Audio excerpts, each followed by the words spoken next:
We're in the shop with George, expert mechanic and rider. What's up, George? Hey, what's up, Amanda? Hey. One of the questions we get the most are, what are the different types of handlebars, and is one better than the other? Well, generally there's three types of handlebars, and there's multiple variations of each of them.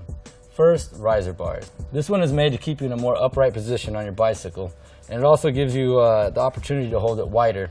Therefore, you have more control and more leverage on the bike when you're pulling it up and down. That is the reason why they use these for BMX bikes, for mountain bikes, and for fixed gear freestyle bikes. Second, we have the bullhorn. This gives you two riding positions.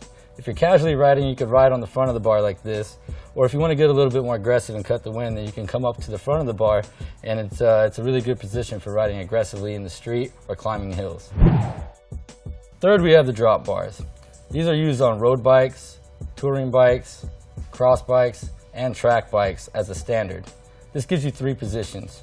You could ride on the top of the bar when you're just relaxing, you could come down to the midsection, or you could ride in the drops. Riding in the drops gives you a more aerodynamic, low drag position, so you could cut through the wind or draft somebody more efficiently.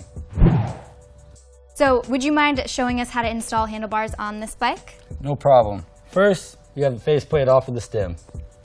And you take your bars and you put the faceplate on, and you want to start inserting the screws loosely. Keep in mind you don't want to tighten any of the bolts all the way down. Now you want to make sure your bars are in the center of the stem. Grab the correct size Allen key, and you start to tighten them slowly, little by little on each. Again, I'm doing this in a star pattern so we can keep equal tension across the bars, because if the stem is tightened more on one side or the other, there's a potential problem of it cracking.